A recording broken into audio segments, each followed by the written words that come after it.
प्रिय विद्यार्थियों, हम पढ़ रहे थे सेनापति के कवित्व। कवि सेनापति ने जिस प्रकार से प्रकृति का वर्णन किया है या प्राकृतिक दृश्यों को जो नजारा उन्होंने अपनी कविताओं में उतारा है, उनमें से यहाँ पर ऋतु वर्णन में आज के इस कवित्व में हम पढ़ेंगे कि किस प्रकार से कवि ने सावन के महीने में जो होने वाली वर्षा है उसका वर्णन अपने इस कवित्व में किया है।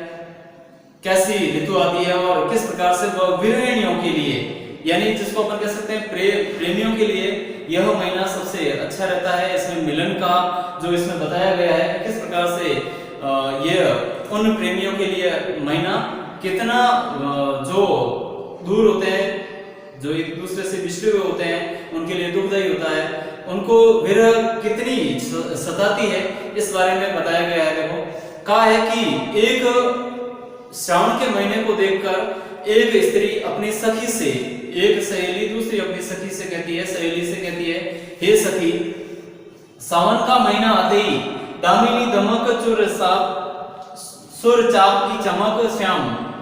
दामिनी, दामिनी कहते हैं बिजली को, दमकना यानी चमकना, सुरचाप, सुरचाप कहते हैं इंद्रधनुष को, जो कि अपन वर्षा ऋतु में देखते हैं। सुरचाप की चमक श्याम। तो इस प्रकार से कहा, दामिनी दमकती है, चारों तरफ बिजली चमक रही है, चारों तरफ श्रावण के महीने में बिजली चमक रही है और दिन में इंद्रधनुष भी दिखाई दे रहा है। इसके साथ साथ में श्याम घटा की झमक, श्याम, श्याम यानी काली, काली काली घटाओं से बरसने वाली बूंदें, झमाझम जो बारिश होती है, अति घोर घन घोर है। इस प्रकार से देखा जाए तो अति घोर, चारों तरफ से बादल उमड़ उमड़ कर आते हैं, काली काली घटाएं उमड़ कर आती है और उनसे लगातार जो वर्षा होती है उसका नजारा बहुत प्रिय लगता है, बहुत अच्छा लग रहा है। कोकिला कलापी कल कुजत है जित तित। कोकिला कहते हैं कोयल को, कलापी कहते हैं मोर को। मोर और कोयल ये भी अपने मधुर स्वर में जहां तहां, जित तित यानी जहां तहां कूकते रहते हैं। कुजत यानी अपनी आवाज को निकालना, मधुर स्वर में गान करना। कोयल भी मीठी बोल रही है और मोर भी इस प्रकार से वर्षा ऋतु में मधुर बोल रहे हैं। उनकी आवाज भी कर्ण प्रिय है, कानों को अच्छी लगने वाली है। सीकरते शीतल समीर की झकोरते। अब क्या कहा, शीकरते शीतल समीर की झकोरते। इस प्रकार से जब बादलों की वर्षा होती है, बादलों से उस समय जो झीनी झीनी बूंदें पड़ती है, उन बूंदों के कारण सीकर यानी ठंडी, सॉरी शीतल यानी ठंडी, शीकर यानी उन बूंदों से समीर हवा, हवा के अंदर नमी आ जाती है, वो नमी भी क्या करती है, मुझे झकझोर के रख देती है, मुझे एक तरह से अपने प्रेमी से मिलने के लिए उत्साहित करती है। सेनापति आवन कयो है मन बावन सुन। हे सखी, इस समय मेरे पति ने मुझे आने को कहा था। यहाँ पर सेनापति का मतलब है कि अपने प्रेयसी, अपने प्रेमी की बात कर रही है और प्रेमी के आने की बात कही है कि उसने मुझे इस समय, यह महीना मुझे अच्छा लगता है, मेरे प्रेमी को अच्छा लगता है, इसलिए उसने भी कहा था कि इस समय मैं अवश्य आऊंगा।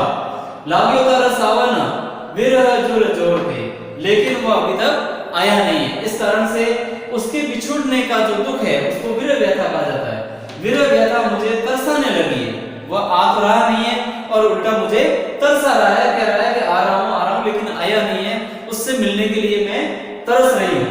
विरह जुर जोरते, ऐसा जुर, जुर यानी ज्वर, ज्वर यानी बुखार, इसका जो मुझे मिलने का जो एक तरह से कह सकते हैं पीड़ा है, वो मुझे और तरसा रही है। आयो सखी सावन मदन सर सावन। हे सखी, हे सहेली, ये जो सावन का महीना है, यह प्रेमियों को मिलाने का, आपस में मिलाने का महीना है। इसमें उनका मिलन होता है, तो ये मुझे सर सावन यानी सरसित करने के लिए, रचित करने के लिए यह आया है। और इस प्रकार से लाग्यो है बर सावन सलिल चमोरते। ये जो सावन का महीना है, जो कि कामदेव का महीना माना जाता है, और इसमें प्रेमियों के मिलने का जो महीना है वो आया है। और इसके साथ साथ में अपने साथ में ये चारों तरफ से पानी बरसा रहा है, अर्थात वर्षा का मौसम लेकर आया है, जो कि इनके लिए बहुत अच्छा होता है। लग्यो है बर सावन सलिल, सलिल का मतलब है पानी, और यह चारों तरफ बरसात करने लग गया है, पानी बरसाने लगा है।